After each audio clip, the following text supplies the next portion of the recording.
Dan, my painter friend, is going to be doing exclusive pieces now for us. Oh, cool. Yeah, we did a vote on the page. Check. Venom won. Oh, God. Venom and then a Game of Thrones Check. three-piece set. It's going to be Daenerys on a dragon, Jon Snow on a dragon, and then the Night King on the Ice Dragon.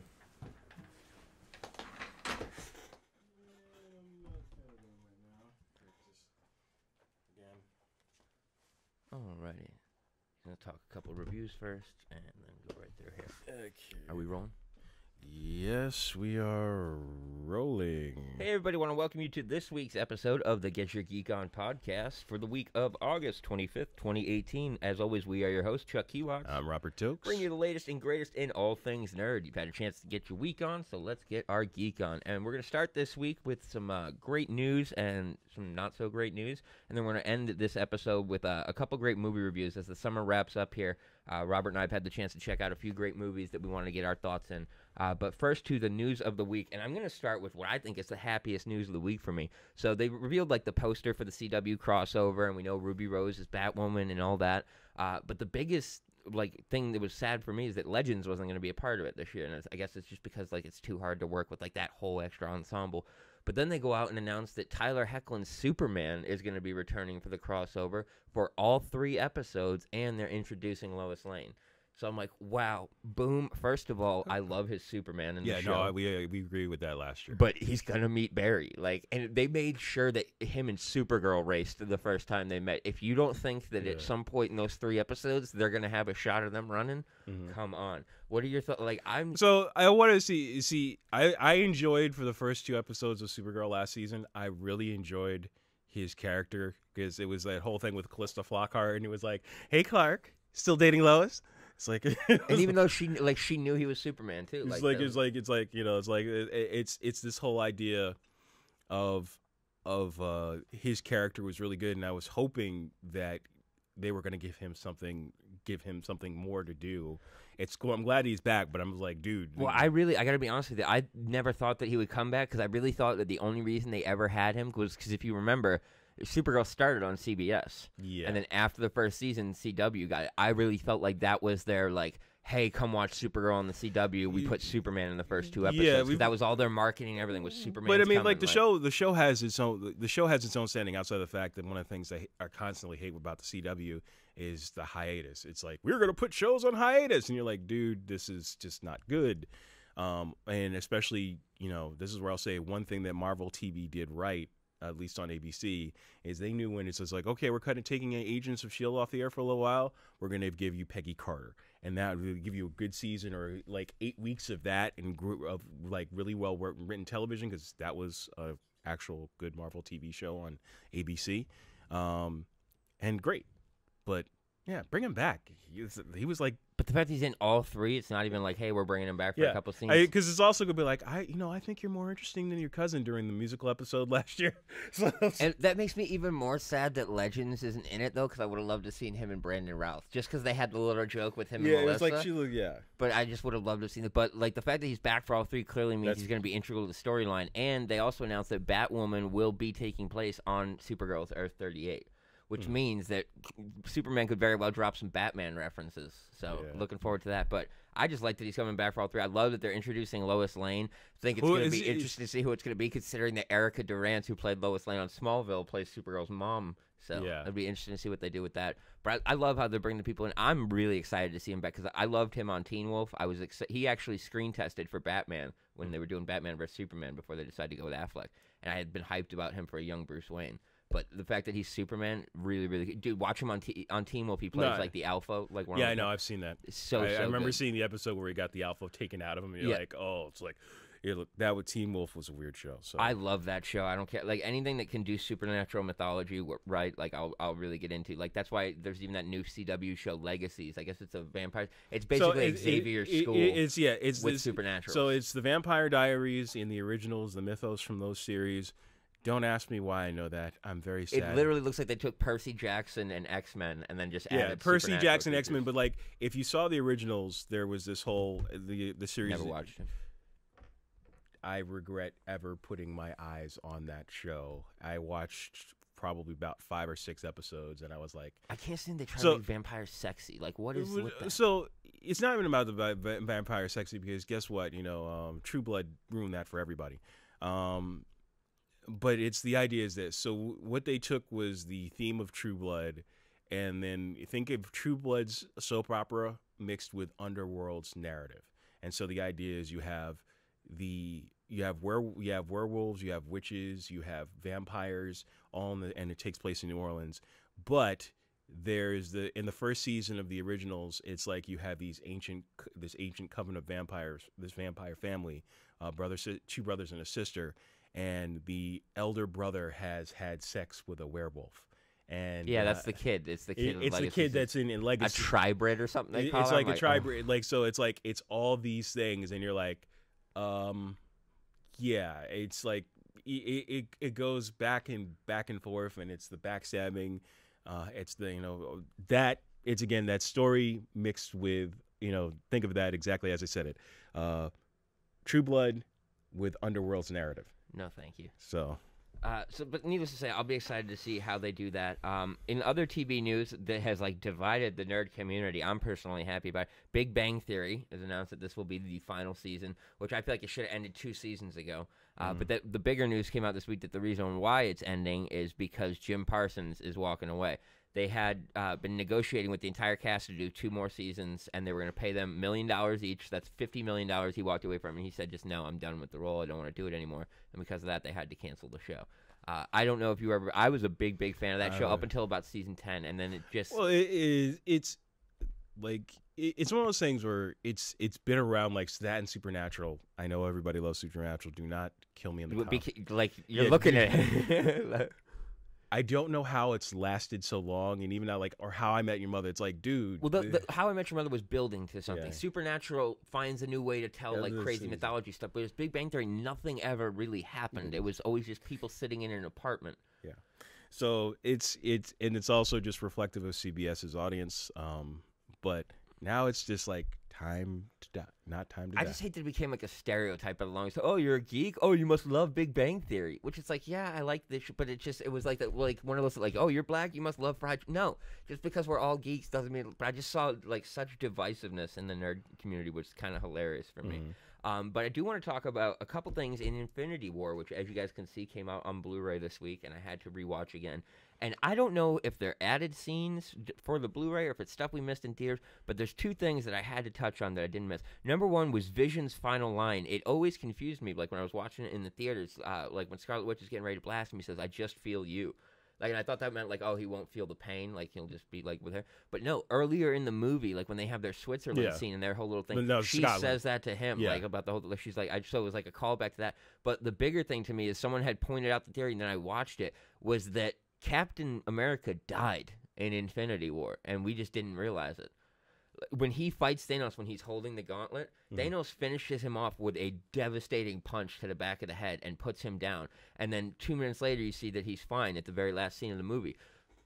He died, clearly. And then when Thanos resets to send Vision back, he clearly reset everything around him. Because if you watch that scene, Thanos throws the Hulkbuster with Banner in it into a wall, melds it into the wall, buries Scarlet Witch with the pillars of dirt and stuff like that, so she's buried, crushes War Machine in his armor out of the sky, and then like throws Bucky aside through a wall, all with the stone. But yet, after he resets Vision, Hulkbuster's not in the wall, Scarlet Witch isn't pinned, War Machine's still flying around, and Cap's doing fine. So he clearly reset everything around them. Because, like, if nothing else, the Hulkbuster gives it, because he literally fused the Hulkbuster into a mountain. So, like, that was the cool thing that I never noticed up until I'll have to re-see that, too. Because the whole thing is this.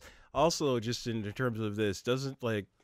the time stone is weird, because how did he do that? Because it took Doctor Strange a while to... Okay. Well, no, but that's the other thing, and it's a great notice, because if you notice, when he actually turns it back, it like has a huge radius. It's an aerial shot. Yeah. So you literally see everything that's, and they're all within that area, because they're within 10 feet of him when they're trying to get to Vision. So you know what I mean? But it's like, that's something I definitely didn't notice the first time around, and I wonder if that might play into something a little bit more. But really, really interesting stuff seeing. And then the whole Red Skull thing is like they had announced now he's going to be back in the MCU. Like, I guess he's free now. Like, Thanos claiming the Soul Stone freed him of his duties. So now he can just go back out into space and do whatever the hell he wants, which I'm like, that'll be interesting to see.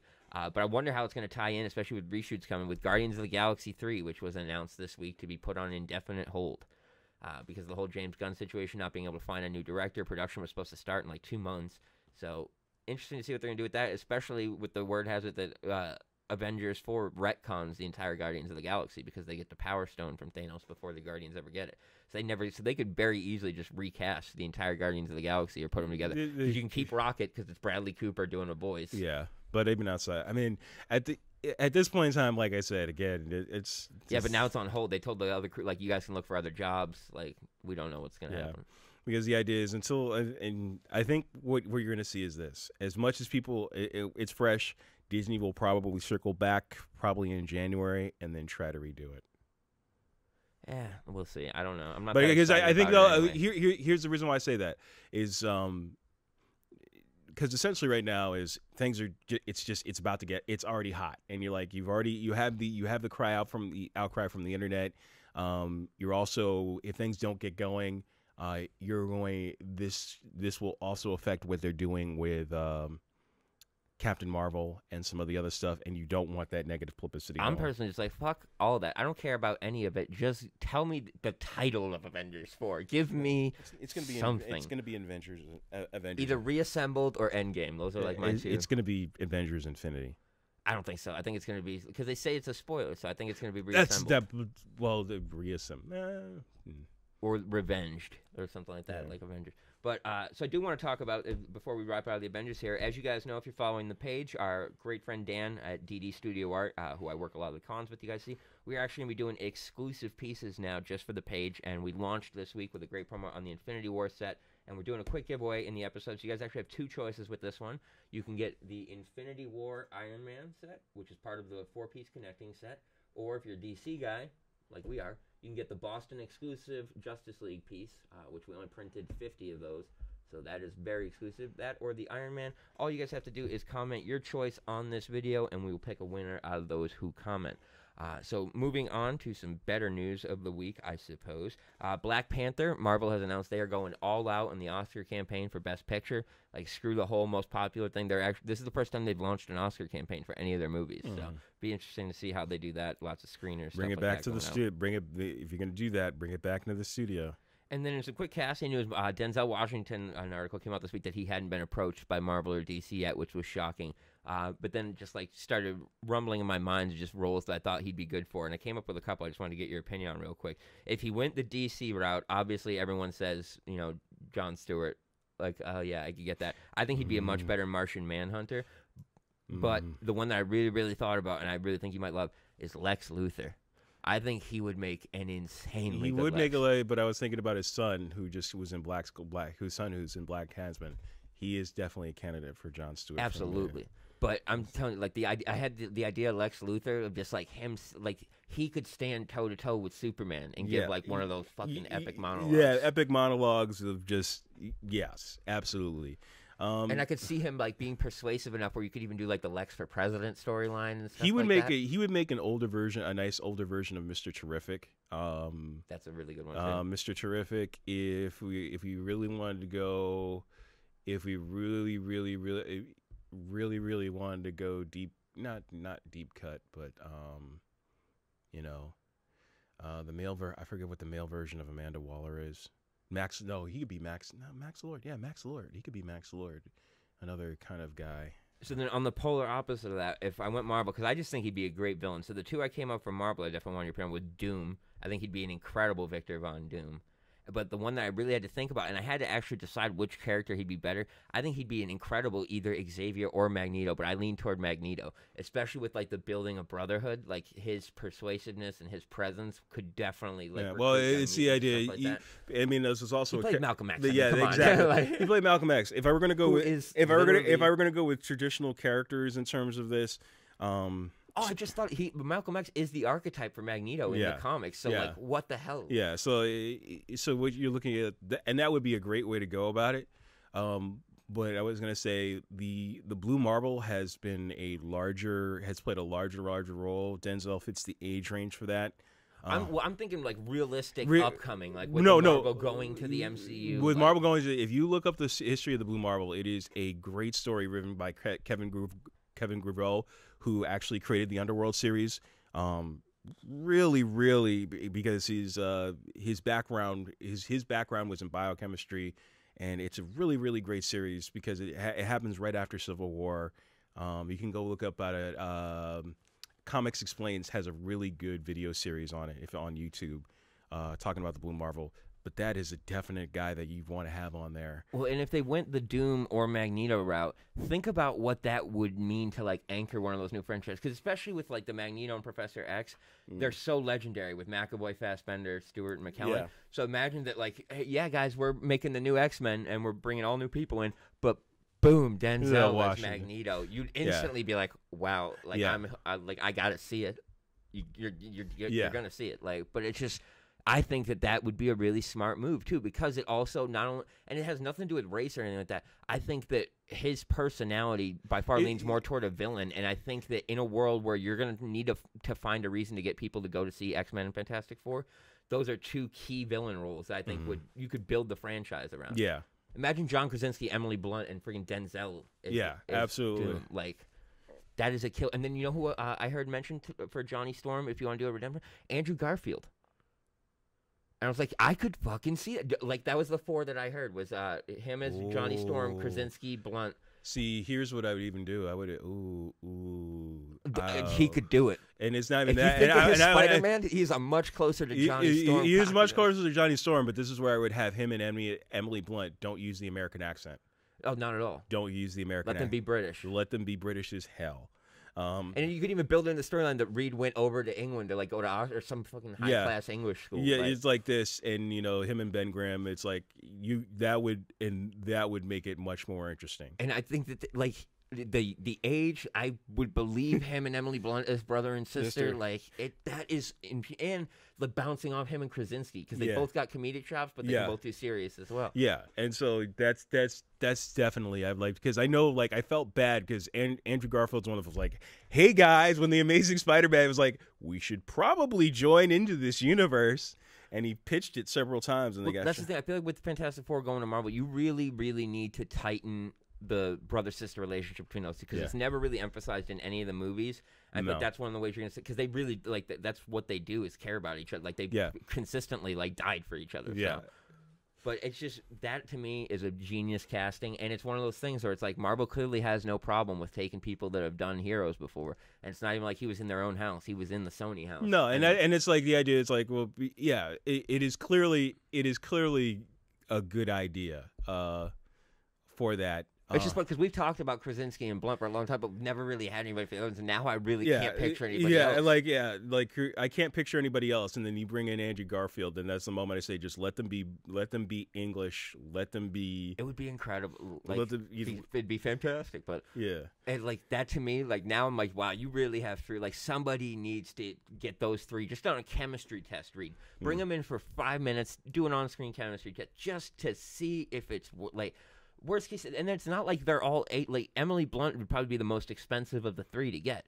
Krasinski, you're going to get for less than $5 million, and Garfield will be lucky to get another superhero contract, so he'd take a low. Well, even outside, I think he's still getting some of that Sony money because the idea was, dude, you know, it's like, oh, you're not doing Spider-Man anymore, okay. And then I love that like outrage came this week when they announced that Batman is officially an atheist, and I'm like, what? Like, that decision was made for him in the dirty alley when he was 9. Like what God? Yeah, because it's interesting when you talk about religion in comics or lack of religion or in terms of some of the things. Like there are people like, all right, so like you have your tokens, you have certain tokens in the DC universe.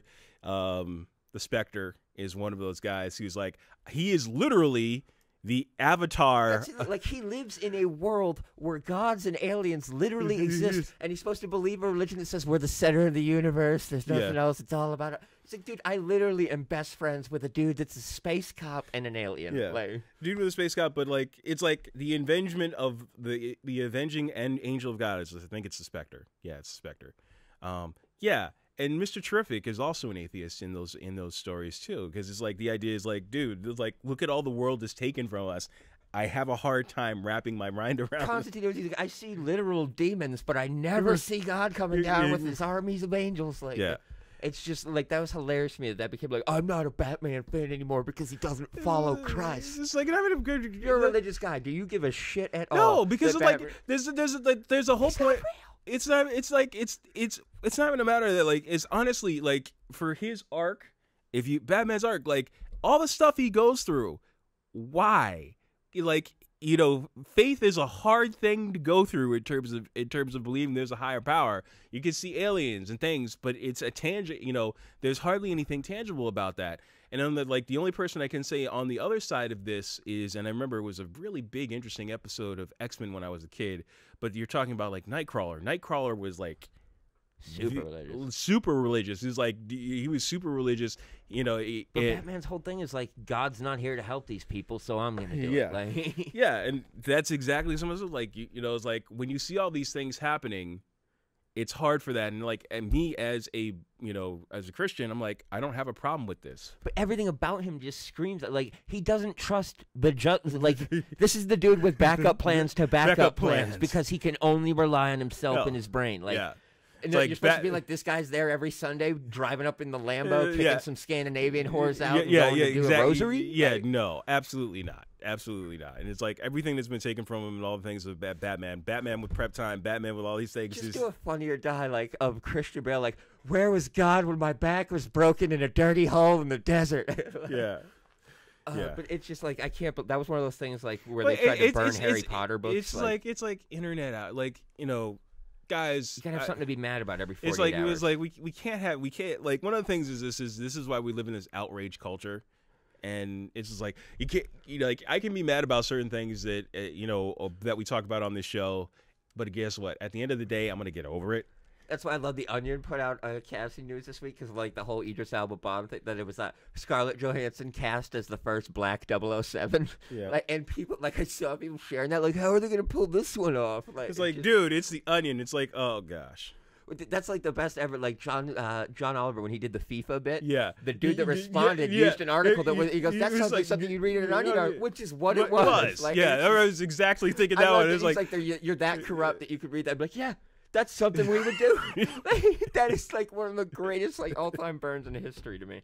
But so yeah, the Infinity War thing, we're definitely gonna do a full commentary on that because there's so much in there that is not in the original movie. Crazy stuff. So now we just want to move into some of our reviews here as the summer wraps up. I just want to say that as summer movie season is over, the last two movies I'm really hyped up for are Predator. The new one with Sterling K. Brown, Michael Keaton, all that, because it's getting really great reviews. And then Halloween, obviously, I'm ridiculously pumped for. But now you guys can feel free to turn away if you don't want spoilers on these movies, but they have been out long enough where I feel like we can talk about them. Remember to enter the giveaway. Just comment with whether you want Justice League or the Iron Man, part of our connecting set, and we'll give those away and get them out to you. But now we're going to move on with the Happy Time Murders, which I was so pumped for this summer and got to see Thursday night. I won't really spoil this. I will say that I thought it was a great movie. It delivered on what it was promised, which was a great like R-rated Muppet movie. Had a really cool storyline as well. That like you could say was predictable, but I didn't see it. I thought when I saw it was predictable. Who Framed Roger Rabbit? You didn't get it till the very end though. Like I'd say probably the last 30 minutes is where you realize like that's who it is and stuff like that. The Basic Instinct scene is where I got it. So I was like, they wouldn't just show the innocent person dying for no reason. Like, the movies don't show anything for no reason. But more than anything, I liked it. I feel like they showed a lot of the funny parts in the trailers. I feel like it's one of those movies that on Blu-ray, like an unrated version, is going to be a lot funnier of. Yeah. But I love that Brian Henson got to make this movie. Like, it just feels like one of those things that, like, his dad would... Like, people don't realize, like, Jim Henson was, like, a dirty... Like, he was constantly making dirty jokes, like, swearing. Like, he was not, like, the Mr. Rogers prototype that you think you see in still pictures. Like, no, they can still put... No. I mean, like, by the way, have you seen Who Wants to Be Your Neighbor? Great film. Great documentary. Yeah, Mr. Rogers.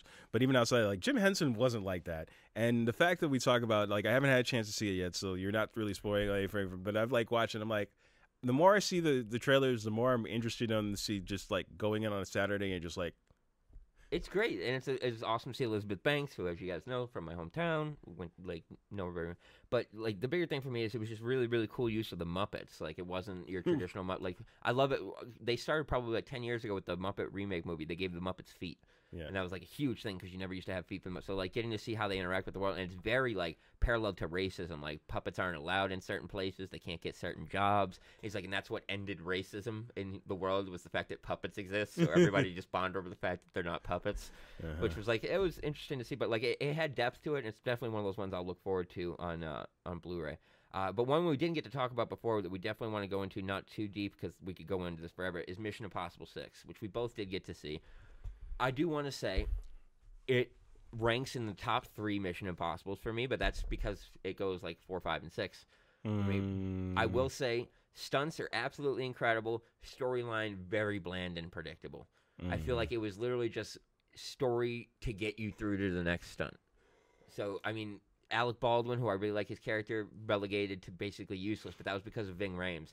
Ving Rhames was on, Alec Baldwin was on Conan talking about that he had a much larger role, and there's like the scene where they're the sewer shootout. Yeah. He's like, Ving Rhames kept cutting. He's like, man, I don't give a fuck about your character. And like went off on Alec Baldwin. He's like, we don't give a shit about you, man. You just got here. Like, and they literally like cut his role down because Ving couldn't act concerned about like the scene was like he had to save Alec Baldwin. Yeah. He's like, I wouldn't save you, man. I would turn around. We got to go do the mission. What are you gonna do for the mission? Yeah. But it's just like it was great. But like I said to Rob right before we went on, we live in a post John Wick 2 world. As much as we preach about this, like I know we love John Wick, but John Wick showed you that you can have incredible fights, choreography, and stunts, but then give you an incredible story as well and expand on the story, which we're at Mission Impossible 6 now. Do you feel like they expanded at all? No, it was no. a typical mission. Like the only thing that made me feel bad about that was like the last set piece in the camp, in the medical camp, and that's where I said, okay, now we're getting to the crux of the story because Ving Rhames character talks about what happened with Tom Cruise's now ex-wife. Surprise, surprise. After all things, so. That's kind of the only thing that hit me, but outside of that, it just and we're going to talk about a movie that I saw before that, which I personally loved more than I saw when I saw Mission Impossible 2. I'm sorry, Mission Impossible MI6. Yeah, but here's the thing for me. My favorite MI movie was the first Mission Impossible movie. The first, like 3. Philip Seymour Hoffman was that's one of my favorite villain monologues in followed history. by 3, and 3 was the first time they used the face, like which is like now becomes stereotypical. Yeah, it's like it's like MI1, MI3. And then it was Rogue Nation. I really enjoyed Rogue Nation. 5 and 6 I like because it's the same villain. It's the same villain. And it's an evolution where Tom Cruise at the point in this one where he's like, let's just fucking kill this guy. Like, let's just do it. Like it's not gonna work. We locked him up. Yeah, but the other thing the other thing I should say I liked about this is understanding where we are over 20 years from the original Mission Impossible. And they brought in a character, a daughter of a character that I don't know. I brought up that they brought Max. If anybody remembers Max from the first film, they bring in her children from that who are basically in the same business that she is in. And well, I mean, it's definitely worth checking out. It's a great movie. It's a great summer action movie. I'm glad it made the money it did because it'll make them another one. But I do want to say, the two things I'll end about. My 2 favorite scenes of the entire movie, because of the fact you can tell how well they were shot, is the bathroom fight scene with Henry. Hands down, I think that's the whole scene of the movie for me. Yeah. But when you know the fact that it's real and they did it like 150 times to get it right, the Halo jump. The low altitude where Cavill gets struck by lightning. That's not Henry Cavill. That's a stunt, but that's really Tom Cruise, and they are really doing that. Like those camera angles, that's really a dude. But like that whole jump scene is real. Landing, they didn't land on top of the building, but like that low opening, they really did all of that. Like that's insanely well made to me. But I just feel like those movies are just now. It's like here's an action piece, here's another action piece, and it's like even getting stereotypical now. Like someone's gonna wear someone else's face. There's gonna be something in an airplane or a helicopter. Something's gonna blow up that they don't want to blow up. Like it's just so it's like you're running on that to me. And then I did want to show you this, and not off camera because I wanted to be able to get your live reaction to it. So one of the fans of our show does these really, really intricate colored pencil drawings, and he's watched our show and knows that like John Wick is like our quote-unquote spirit animal. So this is on the way to us to be put as part of our set from now on. Keep in mind, this is hand-drawn with colored pencils. Oh. Yeah, he did the seal from the Blood Oath and everything in the background, if you look closely. Yeah, I was thinking about that today. Wow. Yeah, Good so job. like insanely well done. Victor Good Gardino, job. we'll put up his link and everything else like that. But that to us is absolutely incredible. Like that will hang here forever. Now, the next movie that we want to review, and we're definitely going to spoil this one, so turn ahead if you don't like it, is Mile 22, the new Mark Wahlberg movie. I have to see a Mark Wahlberg movie anytime that I can. I'm rocking my Wahlburger shirt under this.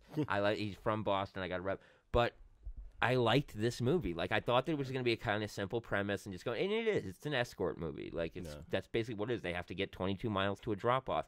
But it leads in a Ocean's 11-esque twist.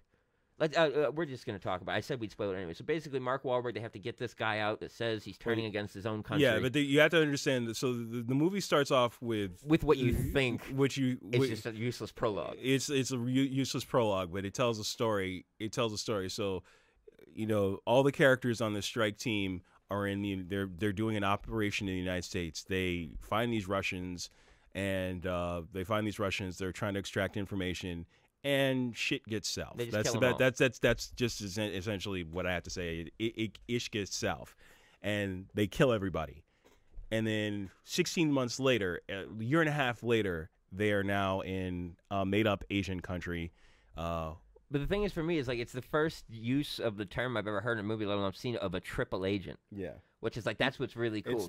Spoiler alert, the whole big hook of this movie is that the Asian guy from the raid, I can't pronounce his name, so I'm not even going to try it. Iwo Ecowas. Yeah. Iwo something. But you think that he is like this Asian cop that has information against the Asians and the Russians, and that's why he wants to turn and get out because they all want to kill him. And then you find out that he's really been working for the Russians the whole time. And they put him in to act like he's working for the Asians. This way he could act like he's working for the Asians, for the Americans, to get info for the Russians, because of the Russian that they killed at the very beginning was the son of the lady that he's working. So it was like this. It's basically just a revenge story. Yeah, it is a really well placed revenge story. Which I'm glad, because they kill pretty much most of his whole game, but they leave the movie on this crazy cool, like, it's Mark Wahlberg against this dude. They both got away. They both know about each other, and they've both been disavowed. The whole thing for me is the fact that the thing is that, like, he's like, Mark Wahlberg lived, and the idea was like he was expecting that guy to live. I mean, like, everybody, like, Ronda Rousey dies. Maggie Cohen's character but dies. It's just all the characters that are in this film. Terrible editing, which I know, like, is one of the things that the crowds have picked apart for, but like really great storytelling. And I like the way that everybody died. It wasn't too predictable. It was I really didn't think Ronda Rousey was only going to be in it for 5 minutes. Really, like when they build it, I'm like, oh, this is like her starting back up again. Yeah, no, she's pretty much relegated to like useless. She's got a huge contract with the WWE right now, so you're not going to get. So needless to say, and like, it's a great movie. I really do hope they make a sequel, because I feel like there's a lot that can be done with that story. This is the thing. We were talking about it before we came on air. There's something about Peter Berg and Peter Berg movies particularly. I want to touch on what you said first before we go off topic with it. Is that Robert pointed something out that I didn't even think of. It's one of the most tactically accurate movies you will ever, like, in the way that even the way they communicate. Like, that signal getting hacked is the whole big thing. And they're like, the moment they move him, they're going to reboot, and that's our window. And John Malkovich survives. John Malkovich. Yeah. So it's like that whole thing, and I knew too. I knew the moment, like, when you found out that their signals were being listened to. I'm like, they're not going for Mark Wahlberg. They're trying to figure out, because they say earlier in the movie that they put the teams 2,000 miles away for specific reasons. This way, they're not even close to each other. So like, they're definitely going after them. But like, just the way that they did everything, the procedure, signing your resignation before you go out on the mission and everything else like that. Yeah. Just ridiculous shit. But like that. As compared to Mission Impossible, that is way more tactically. The way that they maneuver, the way that they set up their escorts, the way that they like block off, it was like very, very well made, terribly edited, kind of poorly acted by a few people, but I can get over that. I just wish the fight scenes were edited better, because you literally were given one of the greatest fight choreographers of all time in Iwo so-and-so. Now, I want to get to what you're saying about Peter Berg. Keep in mind, this guy was an actor, and in Hollywood, you fail upwards. So now this is... Fail upwards, but it's just like, so we were talking about it earlier, because Peter Berg did Hancock, and it's like one of those movies where you're like... I love it. It's like I wanted you, like, I was hoping that they were going to make a Hancock sequel. And so with Mile 22, I'm hoping that they make a Mile 22 sequel, because Mile 23 or whatever, because it goes back to, like, you need to have the story, the story that they've given you by the end of this outside of all that's happened, you want to see more. It's very. I think it's like it could very well be the next evolution of Bourne type franchise. Because Bourne was just like, oh, yeah, memory storyline, and he's, like, really cool at that. Whereas Mark Wahlberg has, like, the whole, I think best and everything. Yeah. And, like, he's been disavowed. He's like, done. Like, he's like, you watch it, it's like Mark Wahlberg, this is probably one of the best acted Mark Wahlberg characters that I've seen. Outside of The Departed, where it's really like people hated the whole like, oh, he can think faster than other people and stuff. I'm like, he would have been dead if he couldn't. Like, and they're like, oh, you wouldn't like. Just shut up and enjoy the. None of it's real. None of it's real. But even outside of that, like his character is the idea is like he is he's hyper. He's got some like advanced form of ADHD, and he has to find ways like he's good at his job because he can think. Differently about a situation. And the corniest line in the movie, you could argue, is my favorite line in the movie. It's when like they have them surrounded in the coffee shop, and he just walks out because it's that dude that he knows. He's talking to the guns. He goes, "I know you think you're bad. I know you probably think that you're the boogeyman, but I gotta tell you, I'm just a little bit worse." Like, and it's just like, and then he just turns around and walks away. But like that was the most Mark Wahlberg moment I've ever seen captured on film. Yeah. Like, because that is that Dorchester mentality. Oh, you think you're a tough guy? You think you're bad? I make burgers for a living, bro. All right. You see Ted? I fucking crushed that movie. But it's a great movie. It's definitely one of those ones check out on Blu-ray. Like it's already going to be leaving theaters soon enough. So definitely check that out though. But Peter Berg, you go from which I didn't even know he did Hancock, which I love. But then you got Lone Survivor, which I didn't see because of the title. He did The Losers too, which wasn't bad too. Lone Survivor, I was like, you got to see that movie. It's a true story. I'm like, yeah, and I know exactly what happened because the title told me, and Mark Wahlberg's in it. Clearly, Mark Wahlberg is the Lone Survivor. No, you really think it's Johnny B-lister? No, it's not. Oh, boy. Mark Wahlberg's the Lone Survivor. He's got the same name as the guy that actually lived and wrote the book. What more do I need? It's like Titanic all over again. I'm like, what's gonna happen? The boat sinks. Like Titanic would have been badass if all of a sudden like the band like their cables like tied the boat back together and they made it. But like change it up, give us some fucking hope. No, it was 3 hours to watch misery. But Mile 22, absolutely great film. I really liked it. I think you're right. It was better than Mission Impossible 6 in my opinion. Because Mission Impossible 6, we'd seen the characters and everything already. You've seen the characters. It's not really like for me. It's you want to see something different, and so. And that's the thing, like they took an ordinary kind of like typical movie trope, like an escort film, and put this really cool twist in it. If it wasn't for that triple agent twist, this would not be like a great movie. It would have been like because the editing alone would like overpower it for me. But I'd never seen that in a movie, and let alone a triple agent just for the purpose of revenge. Like, for like a mother scorned. Like that's basically the whole point of that movie is like don't fuck with Russian mothers because you don't know who they know. Yeah. And then last movie that I do want to talk on the review here, and we won't go too deep into it because I want people to see it. And I think as award buzz picks up more people, was Black Klansman. So what did you like? I really liked the movie. I have not seen it yet. So oh, you haven't seen it? Okay. No. So then, quick spoiler-free review. You know it's a true story. I do. I know the story. Absolutely incredible. Which one of the complaints I heard was like, oh, it builds up to like basically none. No, it's like that's the whole point is that they stopped what was going to happen. Like, I mean, like the guy set him up. It's like, yeah, the whole idea is like, I don't know how it plays out in the movie, but the reality was he had tricked David Duke into thinking that they could invade Grenada and create this paradigm. Right. But like, and the cool thing in the movie is like, there's a guy, like, I'm not going to spoil anything, but clearly doesn't believe the whole time that like the white version of Ron Stallworth is like, he's convinced he's Jewish, which he actually is in real life. But like, that's a really cool story. But like the whole David Duke there is, I have to just talk about one quick scene. That's all I'll talk about in the movie. The scene that David Duke, and it actually happened, I guess David Duke swears it didn't, but Ron Stallworth has the card to prove it, is the scene where he gets his membership card.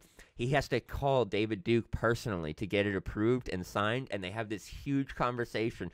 And he goes, you, for example, I could just tell that you're a purebred white man by the way you talk. And he goes, why? How could you tell someone's black on the phone? And getting him to explain all these words and everything else, and just knowing that he's talking to, it is one of the juiciest scenes you'll ever see. But then he's like, and then he ends it with, I'm going to make sure I'm going to sign your card myself and get it rushed out to you today.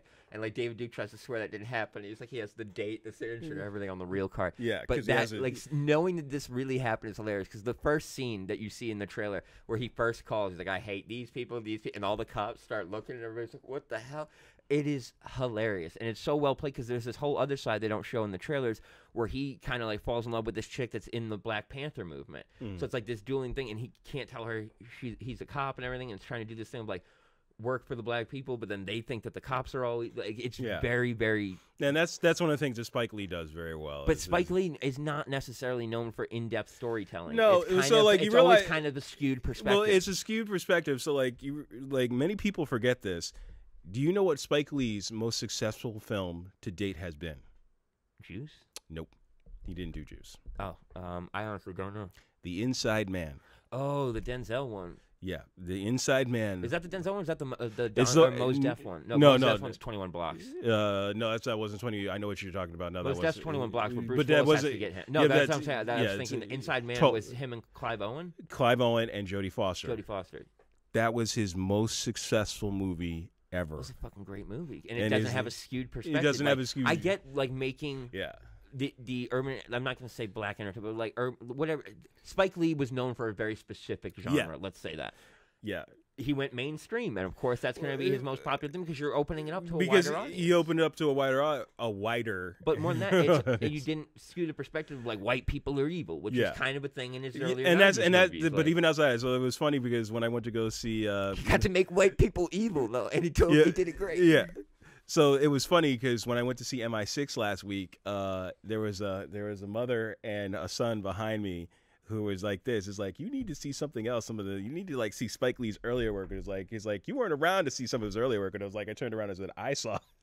And it's like this, and I'm like, I know what his earlier work is. I think it's his first real movie with Oscar buzz. More than anything, it's going to launch Denzel's son's career. Yeah, well, I mean, like, he's incredible because like his whole thing was this. One, I never knew, like, I didn't listen to him talk because I never watched him on Ballers. You would not know he was Denzel's son. Yeah, you do. Oh, I know it because it's absolutely the voice. Like the voice is like if the voice. Like, how could he be a bad actor? I just pictured Denzel going off on, "You want to be an actor?" Like giving him like a super type "Remember the Titans" type speech. Like when I went to see The Equalizer 2, and then I listened to that, and then I saw Denzel Washington's son in Ballers. I never watched an episode of Ballers until I saw that, and then I saw him in some. I didn't even know he had a son until 3 weeks ago. No, he has a son. His son is the whole thing is like it was a big thing because his son played football for Morehouse College, and he got drafted by the NFL. He played for like the Rams a couple seasons. He was always in on the he got drafted.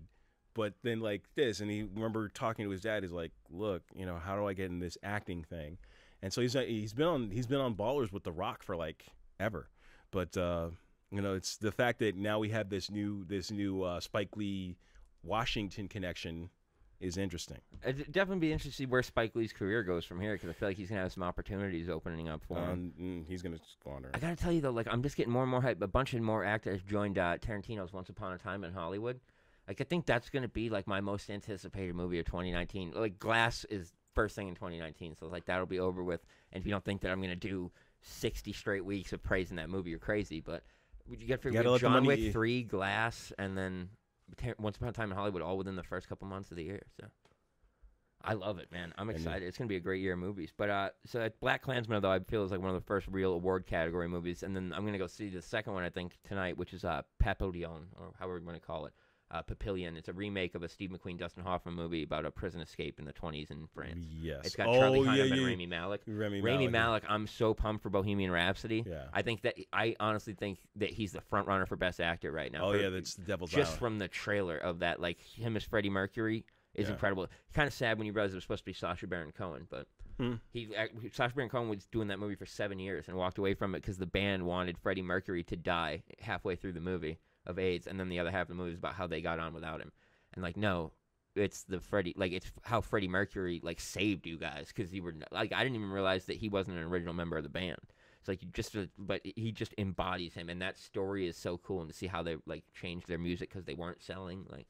I love the musical biopics. When they're done right, they're incredible. Ray and Walk the Line are two of my favorite movies of all time. Ray, I was outraged. I was like, if Jamie Foxx doesn't get the Oscar that year, like I will personally kill the Academy. Notice comedians do better in these things. No, but like Jamie Foxx, like I've gotten deep into that. Like when you realize he was actually blind for that movie, like he actually learned how to do the shit with Ray. He sat with Ray a long time. Yeah. Like when he's doing all the walking, like he has contacts in so that he can't see. Yeah. Like and the more amazing thing is like you learn that Ray Charles never used a cane because he learned how to tap his feet on the like all that type of shit is like what I thought was amazing. And the fact that somebody that like does impressions and stuff, I didn't know that he had to like mimic a bunch of people's voices when they quit on him and shit. I'm like, I went back and listened to those songs. I'm like, you would never know that that's him. It's like I love those stories because you get to see like, oh, the cool rock star party lifestyle, but then like these really cool stories of how it happened.